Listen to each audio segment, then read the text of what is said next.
غزوہ احد کے موقع پر رسول کریم سرور دو عالم صلی اللہ علیہ وسلم کو جو چند صدمات پیش آئے اور ان صدمات کی وجہ متعدد صحابہ کرام کی کچھ لغزشیں اور غلطیاں بھی تھیں، لیکن رسول کریم سرور دو عالم صلی اللہ علیہ وسلم نے ان صحابہ کرام کو جن سے یہ غلطیاں سرزد ہوئی تھیں کوئی سختی کا معاملہ ان کے ساتھ نہیں فرمایا، کوئی ایسی سرزنش نہیں کی کہ جو سختی کی تعریف میں آتی ہو، بلکہ ان کو تسلی دینے کا ہی رویہ اختیار فرمایا۔ تو اگلی آیات میں اللہ تبارک و تعالیٰ نے نہ صرف یہ کہ نبی کریم سرورۃ عالم صلی اللہ علیہ وسلم کی اس طرز عمل اور اس رویے کی تعریف فرمائی ہے، بلکہ آگے بھی یہ مشورہ دیا ہے کہ وہ اسی طرز عمل اور اسی رویے کو جاری رکھیں اور اس کو جاری رکھتے ہوئے اپنے ساتھیوں اور صحابہ کرام کے ساتھ کس طرح کا معاملہ فرمائیں۔ چنانچہ اگلی آیت میں اسی کا بیان ہے۔ اعوذ باللہ من الشیطان الرجیم فبما رحمة من اللہ لنت لهم ولو كنت فظا غلیظ القلب لانفضوا من حولك فاعف عنهم واستغفر لهم وشاورهم في الأمر فإذا عزمت فتوكل على الله ان اللہ یحب المتوکلین۔ آیت کا ترجمہ یہ ہے کہ ان واقعات کے بعد اللہ کی رحمت ہی تھی جس کی بنا پر اے پیغمبر تم نے ان لوگوں سے نرمی کا برتاؤ کیا۔ اگر تم سخت مزاج اور سخت دل ہوتے تو یہ تمہارے آس پاس سے ہٹ کر تتر بتر ہو جاتے ہیں، لہذا ان کو معاف کر دو، ان کے لیے مغفرت کی دعا کرو اور ان سے معاملات میں مشورہ لیتے رہو۔ پھر جب تم رائے پختہ کر کے کسی بات کا عزم کر لو تو اللہ پر بھروسہ کرو، اللہ یقیناً توکل کرنے والوں سے محبت کرتا ہے۔ تو سب سے پہلے جملے میں تو نبی کریم سرور دو عالم صلی اللہ علیہ وسلم کی نرم خوئی کی تعریف فرمائی گئی ہے کہ فبما رحمت من اللہ لنت لهم۔ فا عربی زبان میں کسی واقعے کے نتیجے میں یا اس کے بعد آنے والے واقعے کو ظاہر کرنے کے لیے آتی ہے، تو فا سے یہاں مراد یہ ہے کہ جو واقعات احد میں پیش آئے ان واقعات کے بعد، ان کے باوجود یہ اللہ تعالیٰ کی رحمت تھی کہ تم ان کے ساتھ نرمی کا برتاؤ کرتے رہے، اور یہ ان الفاظ میں اس طرف بھی اشارہ فرما دیا کہ یہ نرمی کا برتاؤ جو سرکار دو عالم صلی اللہ علیہ وسلم نے صحابہ کرام کے ساتھ کیا یہ اللہ تعالیٰ کی رحمت کے نتیجے میں کیا۔ اور کسی بھی شخص کو اگر دنیا میں چاہے وہ نبی ہو یا غیر نبی ہو کوئی اچھا معاملہ کرتا ہے تو وہ اس کا کوئی ذاتی کمال نہیں ہوتا، بلکہ اللہ جل جلالہ کی رحمت کے نتیجے میں وہ اس اچھائی کی طرف آتا ہے، تو اس کی طرف بھی اشارہ فرما دیا۔ پھر آگے اللہ تبارک و تعالیٰ نے یہ فرمایا کہ وَلَوْ كُنْتَ فَظًّا، اگر تم سخت مزاج ہوتے،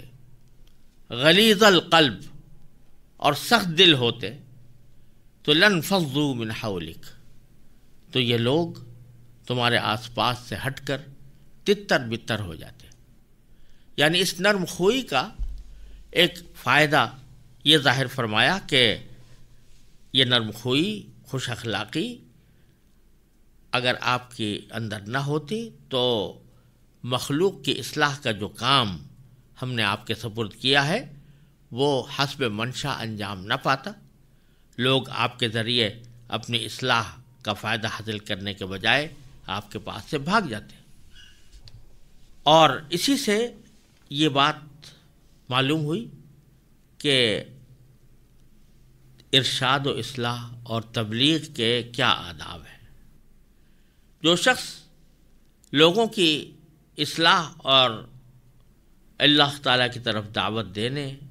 کے کام کے لیے کھڑا ہو تو اس کے لیے ضروری ہے کہ یہ صفات اپنے اندر پیدا کرے، کیونکہ جب اللہ تبارک و تعالیٰ کے محبوب رسول صلی اللہ علیہ وسلم کی سختی برداشت نہیں ہو سکتی تو پھر کس کی مجال ہے کہ وہ تشدد اور بدخلقی کا معاملہ کر کے اللہ کے مخلوق کو اپنے گرد جمع کرے اور ان کی اصلاح کا فریضہ انجام دے۔ جب سرکار دو عالم صلی اللہ علیہ وسلم جو معصوم ذات ہے اور آپ سے بڑھ کر کوئی افضل اس کائنات میں ہو نہیں سکتا، اس کا یہ معاملہ ہے کہ اللہ تعالیٰ فرماتے ہیں اگر آپ کج خلقی کا معاملہ کرتے تو لوگ ادھر ادھر ہو جاتے، تو پھر عام آدمی کیسے اس بات کا تصور کر سکتا ہے کہ وہ لوگوں کے ساتھ سختی کا معاملہ بھی کرے اور پھر ان کی اصلاح کی توقع بھی رکھے۔ اس کے بعد فرمایا فاعف عنہم، یعنی ان سے جو غلطی ہو گئی ہے اس کو آپ معاف فرما دیں۔ اس سے بھی یہ معلوم ہوا کہ جو آدمی دوسروں کی اصلاح کے لیے کھڑا ہو تو اس کے لیے یہ بھی ضروری ہے کہ عام لوگوں کی غلطیوں کا بدلہ نہ لیا کرے، بلکہ عفو و درگزر سے کام لے، معافی سے کام لے، برا کہنے والوں پر مشتعل نہ ہو اور ایذا دینے والوں سے نرمی کا معاملہ کرے۔ پھر فرمایا واستغفر لہم، یعنی صرف اتنا ہی نہیں کہ آپ ان کو معاف کر دیں بلکہ ان کے لیے اللہ تبارک و تعالیٰ سے بھی مغفرت طلب کریں، جس میں یہ ہدایت ہے کہ صرف یہی نہیں ہے کہ خود آپ ان کی تکلیف پہنچانے پر صبر کریں بلکہ دل سے ان کی خیر خواہی نہ چھوڑیں، اور چونکہ سب سے بڑی خیر خواہی یہ ہے کہ ان کی آخرت درست ہو، اس لیے اللہ تعالیٰ کے عذاب سے ان کو بچانے کے لیے ان کے لیے بخشش کی دعا مانگیں۔ اور پھر اس کے بعد اور آگے بڑھ کر یہ فرمایا وشاورہم فی الامر، اور اپنے معاملات میں ان سے مشورہ لیا کریں۔ یہ خاص طور پر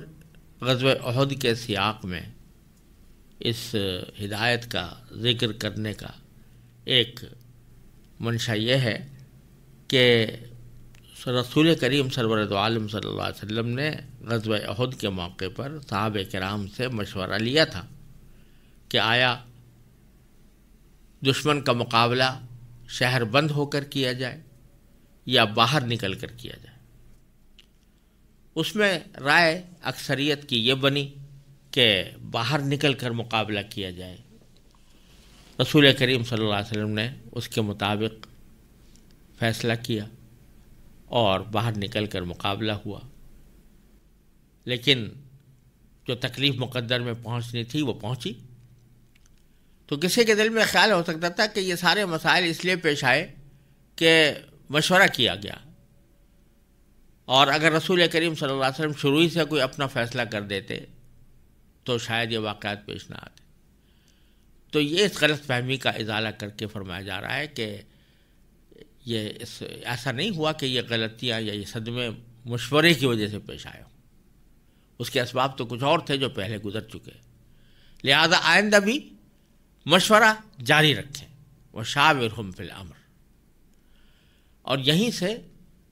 اسلامی سیاست کا ایک بہت بڑا اصول طے کر دیا گیا، اور وہ یہ ہے کہ جو بھی حکمران ہو اس کو اپنے معاملات چلانے کے لیے ضروری ہے کہ وہ لوگوں سے مشورہ کرے۔ اسی کو سورہ شورا کے اندر فرمایا گیا وَأَمْرُهُمْ شُورَىٰ بَيْنَهُمْ۔ یہ اللہ تبارک و تعالیٰ نے بتا دیا کہ مسلمانوں کے معاملات آپس کے مشورے سے طے ہوتے ہیں، اور یہی ایک اہم اصول ہے جس کی بنیاد پر اسلامی حکومت چلائی جاتی ہے۔ لہذا جو اسلامی حکومت کا حکمران ہو اس کے ذمے شرعاً واجب ہے کہ وہ لوگوں سے مشورہ کیا کرے۔ یہاں تک کہ فقہاء کرام نے یہ فرمایا ہے کہ اگر کوئی امام یعنی حکمران حکومتی معاملات میں مشورہ نہ کرے تو وہ اس کی وجہ سے معزولی کا مستحق ہے۔ اور اس کی واضح دلیل یہ ہے کہ جب رسول کریم صلی اللہ علیہ وسلم کو حکم دیا گیا کہ آپ دوسرے مسلمانوں سے مشورہ فرمائیں، حالانکہ آپ ہر طرح کے گناہوں سے معصوم تھے اور آپ کو وحی کے ذریعے بھی ہدایات ملتی تھیں، تو اس کے باوجود آپ کو مشورہ کرنے کا حکم دیا گیا۔ اس سے یہ بات بالکل واضح ہو جاتی ہے کہ بعد میں آنے والے حکمرانوں کو تو اور زیادہ اہمیت سے اس حکم پر عمل کرنا ضروری ہے۔ چنانچہ رسول کریم صلی اللہ علیہ وسلم کی عام عادت تھی کہ آپ اہم معاملات میں صحابہ کرام سے مشورہ فرمایا کرتے تھے۔ حضرت ابو ہریرہ رضی اللہ تعالیٰ عنہ فرماتے ہیں کہ ما رأیت احدا قط اکثر مشورۃ لاصحابہ من رسول اللہ صلی اللہ علیہ وسلم، یعنی میں نے رسول اللہ صلی اللہ علیہ وسلم سے زیادہ کسی کو اپنے ساتھیوں سے مشورہ کرنے والا نہیں دیکھا۔ یہ روایت مسند احمد میں مروی ہے۔ حافظ ابن کثیر رحمۃ اللہ علیہ نے مذکورہ آیت کی تفسیر میں ایسے بہت سے معاملات کا حوالہ دیا ہے جن میں آپ نے صحابہ کرام سے مشورہ فرمایا۔ البتہ شریعت کا ایک اصول یہ ہے کہ چند بنیادی احکام دینے کے بعد ان کی عملی تفصیلات کو ہر دور کے اہل حل و عقد پر چھوڑ دیا گیا ہے کہ اس کی تفصیلات وہ طے کر لیں۔ بنیادی طور پر ایک اصول بتا دیا جاتا ہے اور پھر اس کی جزوی تفصیلات ہر دور کے اپنے حالات کے مطابق اس دور کے اہل فکر پر چھوڑ دی جاتی ہیں۔ تو یہاں پر بھی شریعت نے شورا کا کوئی خاص طریقہ ہمیشہ کے لیے مقرر نہیں فرمایا۔ یہ نہیں فرمایا کہ اس مشورے کا طریقہ کار کیا ہو، کن لوگوں کو مشورے میں شامل کیا جائے، شورا کی حیثیت ترکیبی کیسے ہو، بلکہ یہ تفصیلات ہر دور کے اہل بصیرت پر چھوڑ دی گئی ہے کہ وہ اپنے اپنے حالات کو مد نظر رکھتے ہوئے ان باتوں کی تفصیلات طے کر سکتے ہیں۔ لہذا اس شورا کا کوئی خاص ڈھانچہ شرعاً ضروری اور واجب نہیں ہے کہ اس کے لیے باقاعدہ کوئی کمیٹی یا باضابطہ کوئی اسمبلی ہو اور اس کے ارکان متعین ہوں اور ہر معاملے میں انہی سے مشورہ کیا جائے۔ ہو سکتا ہے کہ کسی زمانے میں کوئی باقاعدہ منتخب مجلس شورا قائم کر لی جائے، اور یہ بھی ہو سکتا ہے کہ مجلس شورا متعین نہ ہو بلکہ امام یعنی حکمران اس دور کے اہل رائے لوگوں کا انتخاب کر کے ان سے مشورہ کر لے۔ اور یہ بھی ممکن ہے کہ کبھی کچھ لوگوں کو جمع کر کے ان سے مشورہ کر لے اور کبھی دوسروں سے مشورہ کر لے۔ اور یہ بھی ہو سکتا ہے کہ لوگوں کی صلاحیتوں کے لحاظ سے ایک معاملے میں کسی ایک گروہ سے مشورہ کیا اور دوسرے معاملے میں دوسرے فریق سے مشورہ کر لیا۔ رسول کریم صلی اللہ علیہ وسلم اور صحابہ کرام رضی اللہ تعالی عنہم کے تعامل میں خلافت راشدہ تک ایسا نہیں تھا کہ کوئی باقاعدہ باضابطہ مجلس شورا اس طرح بنائی گئی ہو جیسے آج کل اسمبلی کے ارکان باقاعدہ انتخاب سے مقرر کیے جاتے ہیں، بلکہ شورا کے اصول پر سادگی سے عمل کر لیا جاتا تھا، اور خلیفہ اہم حضرات سے مشورہ کر کے اس بات کا اطمینان کر لیتا تھا کہ جو بات مشورے سے طے ہوئی ہے وہ امت کے اجتماعی ضمیر کی نمائندگی کرتی ہو۔ لیکن بدلتے ہوئے حالات میں اس کا کوئی منظم ڈھانچہ مقرر کرنا مناسب ہو تو وہ بھی شورا کے وسیع مفہوم میں شامل ہے۔ اور یہی درحقیقت اسلام کے احکام سیاست کا حسن ہے کہ اس میں چند بنیادی اصول متعین فرما کر تفصیلات ہر دور کے اہل بصیرت پر چھوڑ دی ہیں۔ وجہ یہ ہے کہ اسلام کے احکام نہ کسی ایک خطے سے مخصوص ہے نہ کسی ایک زمانے سے، لہذا یہ مشاہدہ ہے کہ علاقوں قوموں کے مزاج زمانے کی تبدیلیوں کے مطابق مصلحت کے تقاضے بدلتے رہتے ہیں۔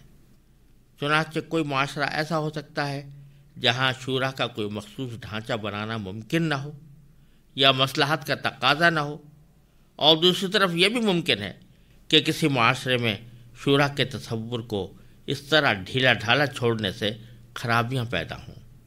اس لیے اسلامی شریعت نے یہ دروازہ کھلا رکھا ہے کہ ہر دور اور ہر خطے میں وہاں کی ضروریات اور مصلحتوں کے مطابق شورا کا طریقہ کار متعین کیا جا سکتا ہے۔ آج کے دور میں اگر شورا کے قاعدے کو بالکل ڈھیلا ڈھالا چھوڑ دیا جائے اور امیر کے ثوابدید پر رکھا جائے کہ وہ کس سے اور کس حد تک مشورہ کرے، تو اس میں بہت سے مفاسد کا اندیشہ ہے۔ اس لیے بظاہر اس دور میں ایک باقاعدہ مجلس شورا کا تعین ہی مناسب ہے۔ آگے اللہ تبارک و تعالیٰ فرماتے ہیں فَإِذَا عَزَمْتَ فَتَوَكَّلْ عَلَى اللَّهِ، یعنی جب مشورے کے بعد تم کسی بات کا پختہ ارادہ کر لو تو پھر اللہ پر بھروسہ کر کے اس پر عمل کرو۔ یہاں یہ مسئلہ زیر بحث آتا ہے کہ شورا کی قرآن کریم کی اس آیت کی روشنی میں حیثیت کیا ہے اور اس کے کیا اختیارات ہیں۔ یعنی اگر اہل شورا خلیفہ کو یا امیر مملکت کو کوئی متعین مشورہ دیں تو امام کے ذمے یعنی حکمران کے ذمے اسے قبول کرنا لازم ہے یا نہیں۔ دوسرے الفاظ میں اہل شورا کا قول یا ان کا کوئی فیصلہ حکمران کے ذمے واجب التعمیل ہے یا نہیں۔ اور اگر کسی موقع پر ایسا ہو کہ اہل شورا کا ایک مسئلے پر اتفاق ہو یا اکثریت کا اتفاق ہو اور خود حکمران کی اپنی رائے اس کے خلاف ہو، تو اس صورت میں وہ اہل شورا کے قول پر عمل کرے گا یا اپنی رائے پر عمل کرے گا۔ یہ مسئلہ بڑا اہم ہے اور اس میں فقہاء کرام کی اور اسلامی سیاست کے مفکرین کی رائے بھی مختلف رہی ہیں۔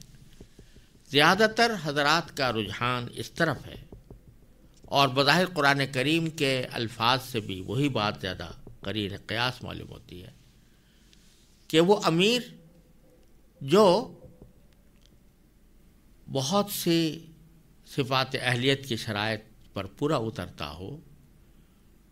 وہ مشورہ کرنے کا تو پابند ہے، یعنی اس کے ذمہ لازم ہے کہ وہ اہل رائے حضرات سے مشورہ کرے۔ اگر مشورہ نہیں کرے گا تو گناہ کا مرتکب ہوگا۔ لیکن جب اہل شورا کی باتیں سن لے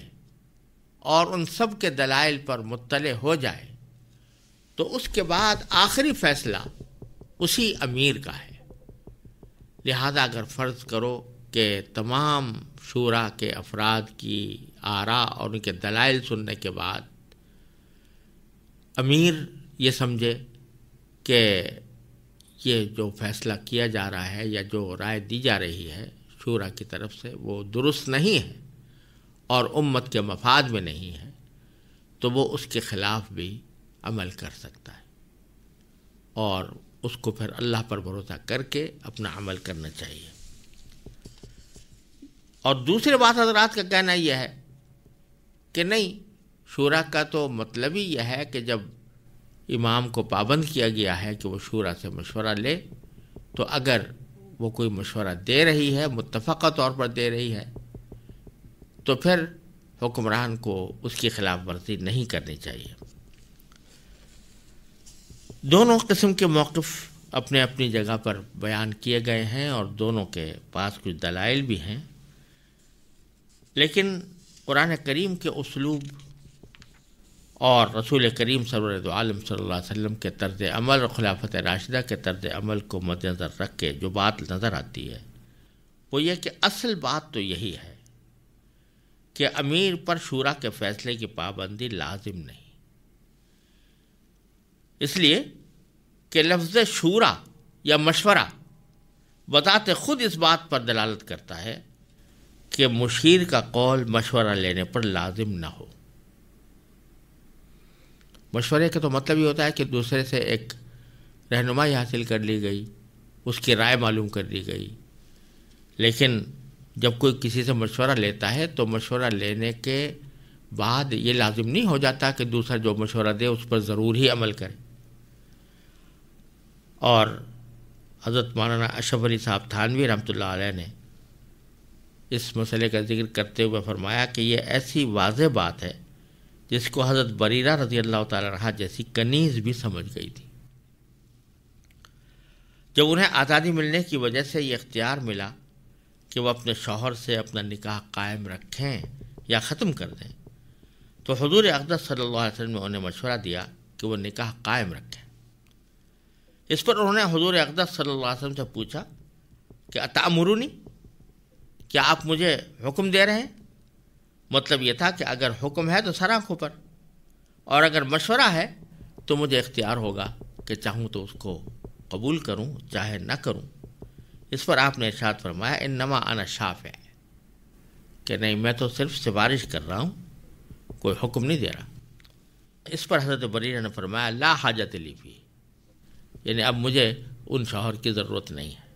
یعنی میں یہ سفارش یا مشورہ قبول نہیں کرتی۔ اور جب انہوں نے سفارش قبول نہیں کی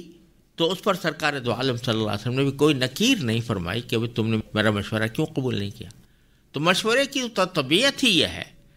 کہ اس کی پابندی مشورہ کرنے والے پر لازم نہ ہو، اور قرآن کریم میں امیر کو مشورے ہی کا حکم دیا گیا ہے۔ لہذا اصل حکم یہی ہونا چاہیے کہ شورا کا مشورہ مشورے ہی کے درجے میں رہے، اور امیر اس کے بعد دلائل کی روشنی میں فیصلہ کرے۔ لیکن یہاں یہ بات سمجھ لینی چاہیے کہ یہ بات کسی ایسے جمہوری حکمران کے بارے میں نہیں کہی جا رہی جو کسی قسم کی صفات اہلیت کو مد نظر رکھے بغیر صرف ووٹوں کی اکثریت کی بنیاد پر بسر اقتدار آ گیا ہو۔ یہ بات اس امیر کے بارے میں کہی جا رہی ہے جس کے انتخاب میں صفات اہلیت کو سب سے پہلے مد نظر رکھا گیا ہو، کیونکہ یہ بات اسلامی خلیفہ کی ہو رہی ہے، کسی سیکولر جمہوری حکمران کی نہیں۔ لہذا پہلا نقطہ تو یہ ہے کہ یہ اختیار کہ وہ شورا کے خلاف کوئی فیصلہ کر سکے صرف اس حکمران کو حاصل ہو سکتا ہے جو ان تمام صفات کا حامل ہو جو ایک خلیفہ کے لیے یا امیر حکومت کے لیے شرعاً مقرر ہیں، اور جس کو تمام امت کے اہل حل و عقد نے منتخب کیا ہو اور اس بات کا اعتراف کیا ہو کہ یہ ایسے فیصلے کرنے کی صلاحیت رکھتا ہے۔ دوسری بات یہ ہے کہ اسلامی حکمران کی حکومت ایک بادشاہ کی طرح مطلق العنان حکومت نہیں ہوتی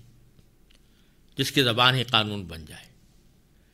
بلکہ وہ ان الحکم الا للہ کے تحت حکومت کر رہا ہوتا ہے۔ لہذا وہ شریعت کے تمام احکام کا تو پہلے ہی پابند ہے، قرآن و سنت اور اجماع امت کا پہلے ہی پابند ہے۔ لہذا وہ جو کوئی فیصلہ کرے گا اس پر یہ روک تو پہلے ہی سے عائد ہے کہ وہ قرآن و سنت کے خلاف نہ جائے۔ اسی میں یہ بات بھی داخل ہے کہ وہ انصاف کا پورا لحاظ رکھے، اور اگر اس کے خلاف کرے گا تو اول تو اللہ تعالیٰ کی معصیت میں اس کا کوئی حکم قابل قبول نہیں، اس لیے اس کو عدالت کے ذریعے بھی ختم کرایا جا سکتا ہے، اور اگر پھر بھی وہ راہ راست پر نہ آئے تو فسق کا مرتکب ہونے کی بنا پر وہ معذوری کا مستحق ہے۔ لہذا شورا کا پابند نہ ہونے کا مطلب یہ نہیں ہے کہ اس کو غیر محدود اختیارات مل گئے اور وہ بالکل مطلق العنان ہو گیا ہے، بلکہ وہ پھر بھی قرآن و سنت کے احکام کا پابند ہے، اور اس کے خلاف کام کرے تو اس کے کام کو عدالت میں چیلنج بھی کیا جا سکتا ہے اور وہ معزول بھی ہو سکتا ہے۔ لہذا اب جو شورا کا کام ہے وہ اس دائرے میں ہے جو مباحات کا دائرہ ہے۔ اس دائرے میں اگر وہ تمام اہل شورا سے مشورہ کرنے اور تمام حالات کے سامنے آ جانے کے بعد کوئی ایک موقف اختیار کر لیتا ہے تو اس میں وہ مطلق العنانی پیدا نہیں ہو سکتی جو بادشاہوں کے طریقے میں ہوا کرتی ہے۔ ایک اور عظیم نقطہ یہ ہے کہ امام کا فرض ہے کہ وہ مشورہ ضرور کرے اور مجلس شورا میں خود موجود ہو تاکہ تمام آراء کو غیر جانبداری سے دلائل کے ساتھ سنیں اور اس کے بعد پھر کسی نتیجے پر پہنچے۔ یہ بات درست نہیں ہے کہ مجلس شورا کہیں اور بیٹھی ہو اور امیر صاحب اس میں موجود نہ ہوں، اور جب شورا کی رائے آئے تو وہ تمام آراء کے دلائل سنے بغیر اس کے خلاف کوئی فیصلہ کر دیں۔ لہذا ان نکات کے تابع اصل حکم تو یہی ہے کہ ایسے امیر کو جو تمام ضروری صفات کا حامل ہو شورا کے خلاف فیصلہ کرنے کا حق بھی حاصل ہے۔ البتہ بعض حالات ایسے ہو سکتے ہیں جن میں امیر کو یا خلیفہ کو کسی خاص دائرے میں شورا کے فیصلوں کا پابند کیا جائے۔ اس کی وجہ یہ ہے کہ ایسی صفات کا حامل امیر ملنا بھی بہت مشکل ہوتا ہے جو تمام شرائط کا پوری طرح جامع ہو۔ زمانے کے انحطاط کی وجہ سے بعض شرائط میں نرمی برتنا ضروری ہو جاتا ہے، لہذا اگر امیر کی شرائط میں زمانے کے تغیر کے بنا پر کوئی نرمی برتی گئی ہے تو ایسے نچلے معیار پر کسی امیر کو منتخب کرنے کے بعد اس کو اتنا بڑا مقام دے دینا کہ وہ شورا کے فیصلوں کی خلاف ورزی کر سکے، اس سے مفاسد پیدا ہونے کا اندیشہ ہے۔ لہذا اگر ان حالات میں یہ کہا جائے کہ ایسا امیر اہل شورا کی رائے کو بالکل ہی رد نہیں کر سکتا تو یہ بھی کوئی شریعت کے خلاف نہیں ہوگا۔ اور اس آیت کے اندر ایک آخری بات یہ ہے کہ جو فرمایا گیا کہ جو بھی ارادہ کرو اس چاہے وہ مشورے کے مطابق ہی ارادہ کیا گیا ہو یا امام اور امیر اپنی رائے سے اس نتیجے پر پہنچا ہو، دونوں صورتوں میں جب عمل کرو تو اللہ پر بھروسہ کرو، فتوکل علی اللہ، اللہ پر بھروسہ کرو۔ یہ عظیم تعلیم دی گئی ہے کہ جتنے اسباب ہیں صحیح منزل تک پہنچنے کے وہ سارے اختیار کرنے کے بعد بالآخر بھروسہ اللہ تعالیٰ پر ہونا چاہیے۔ ایک طرف تعلیم یہ بھی دی گئی ہے کہ اسباب اختیار کرو، جو اسباب کسی مقصد تک پہنچانے والے ہیں ان کو اختیار کرنا بھی شریعت ہی کا حکم ہے، لیکن بھروسہ ان اسباب پر نہیں ہونا چاہیے۔ بھروسہ اللہ جل جلالہ کی مشیت، اللہ تبارک و تعالیٰ کی قدرت، اس کی رحمت پر ہونا چاہیے کہ ہم نے یہ اسباب تو اختیار کر لیے لیکن اس کا نتیجہ یہ اللہ تعالیٰ کے اختیار میں ہے، لہذا ہم اسی پر بھروسہ کرتے ہیں کہ وہ ہماری ان تدبیروں کو کامیاب بنائے۔ مثلا سارا کچھ مشورہ کرنے کے بعد فرض کیجئے کہ طے کر لیا گیا کہ جو دشمن حملہ آور ہو رہا ہے اس کا مقابلہ باہر نکل کر کیا جائے، فیصلہ تو کر لیا اور بظاہر حالات جو اپنے مناسب صورت تھی اس کو اختیار کر لیا گیا، لیکن اس صورت کو کامیاب بنانا کس درجہ وہ کامیاب ہوگی یہ سارا اللہ تعالیٰ کے قبضہ قدرت میں ہے، لہذا اللہ پر بھروسہ کرنا چاہیے اور اللہ ہی سے طلب کرنا چاہیے، دعا کرنی چاہیے کہ ہماری اس تدبیر کو اللہ تعالیٰ کامیاب فرمائے۔ اور پھر اسی کو مزید مؤکد کرنے کے لیے فرمایا ان اللہ یحب المتوکلین،